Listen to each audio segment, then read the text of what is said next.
The Houston Rockets have been one of the best teams in the league for a while now, but after their 8th straight year making the playoffs with James Harden, it's starting to look like they're going to need something different going into the future.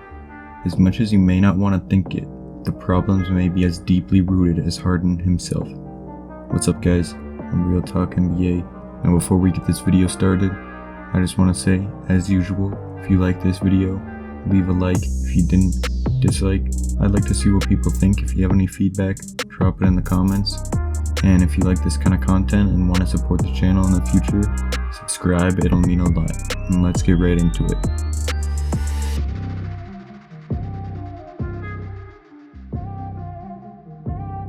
After making the finals in 2012, the Thunder knew they would have to give a lot of money to James Harden. At the time, he was only the 6th man, so they would give the money to Ibaka and trade him to the Houston Rockets. His first season in Houston, Harden was immediately showing potential as a superstar and one of the best scorers in the league, averaging 26 points and 6 assists per game. He continued to improve every year after that and was in contention for MVP multiple years before finally winning in 2018. He's shown year after year his incredible offensive skill set and ability to score better than almost anyone in NBA history. But due to some of the issues with his game and play style, but not everything he does necessarily benefits the team. James Harden being on your team is much like most other superstars, where your game plan will be centered around him. But with him, it's not quite the same as with others. The game plan that comes with James Harden is more of a full system. Everything runs through him, and the players on the floor will usually only have the ball for brief moments before a shot or another pass. This is a system that's been proven to get wins and develop a great offense when it's centered around an offensive talent such as Harden. However, it has never worked well in the playoffs.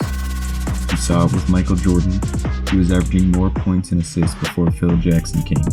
But when Jackson brought the triangle offense that utilizes a lot of off-ball movement from Jordan himself, the Bulls went from a great team to a three-peating team, even when Jordan wasn't having the same stats he was having before. We saw the same thing again with Golden State.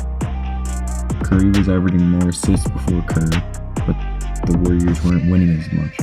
And once Steve Kerr took over and brought in a more off-ball focused system, they won championships.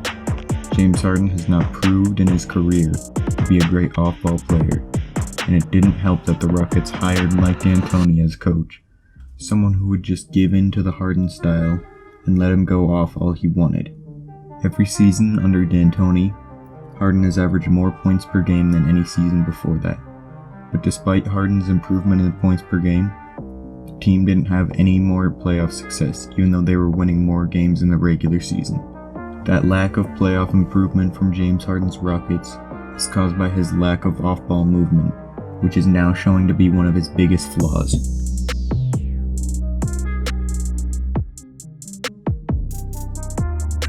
So James Harden has the ball too much, and that works in the regular season, but not in the playoffs. On a surface level, getting some good help for him would be a fix for that. But that's the second big problem with the beard. The first star Harden played with in his time in Houston was Dwight Howard. Howard was coming off a disappointing season in LA, but he had had MVP caliber seasons and won 3 DPOYs in the previous years. He was still at the time one of the best centers in the league. His first year in Houston was statistically very similar to his previous season in LA, and he was an all-star. But the following 2 seasons, he went from attempting 11 field goals a game to only 8. He had a massive statistical drop-off due to that, and after leaving, he was never able to prove himself as the superstar that he once was. The next star who came through Houston was Chris Paul. While his first year in Houston was statistically similar to his previous season with the Clippers, he just didn't seem like normal Chris Paul because he barely ever actually had the ball. A team with one of the greatest point guards of all time would usually let that guard be the primary ball handler, or at least have the ball for a significant portion of the time he's playing. But in the Harden system, that's impossible. This last season, we saw the Rockets trade Chris Paul for Russell Westbrook, which was an interesting move considering Westbrook and Harden both had historically high usage rates. So maybe someone who already played with Harden and would demand the ball more could force him to play off ball. Unfortunately, that wasn't the case. Westbrook started off the year inefficient and worse than he had been in a really long time. It wasn't until Harden went cold in January that Westbrook went off. He was on an absolute tear before the season was postponed again, averaging 33 points per game in February, outscoring Harden, but that's only because Harden was cold. Then when the playoffs came back around, Westbrook did absolutely terrible, and Harden's lack of off-ball game didn't help the team at all. With Harden not doing his best in the playoffs, and Westbrook being really bad, the Rockets got bounced in 5 by the Lakers in the second round. It's clear that Harden not only plays in a way that doesn't work in the playoffs, but he also can't play effectively with stars.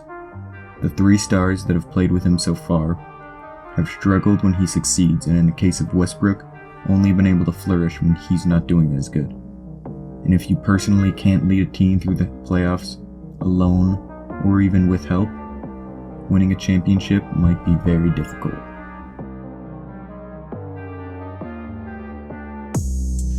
Just after losing Game 5 to the Lakers, the Rockets decided to part ways with Mike D'Antoni.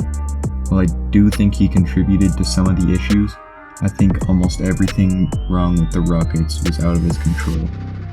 Fans and teams alike just like to have a scapegoat for their problems, and oftentimes it ends up being the coach. The Rockets are in a very unique situation right now, considering the player who is possibly the center for all their problems happens to be their fan favorite player, but also a player you can't just get rid of. It is more than just not being able to trade Harden that will likely keep him in Houston. Taking into considerations the changes that will have to be made to your system to have him on your team, I don't think many teams will realistically want him, unless it is a team that's very desperate for star power. Maybe the Rockets would have done better in this playoffs had Westbrook been playing well, or at least okay, but from what we've seen so far, Harden always holds back his fellow star players. The problem with the Rockets is the problem with James Harden. His playstyle is not one that works in the playoffs or with other stars.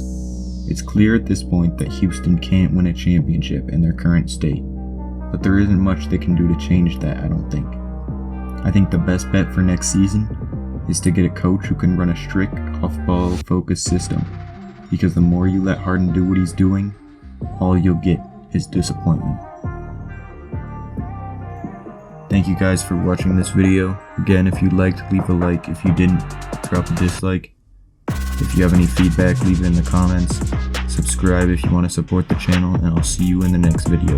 Peace.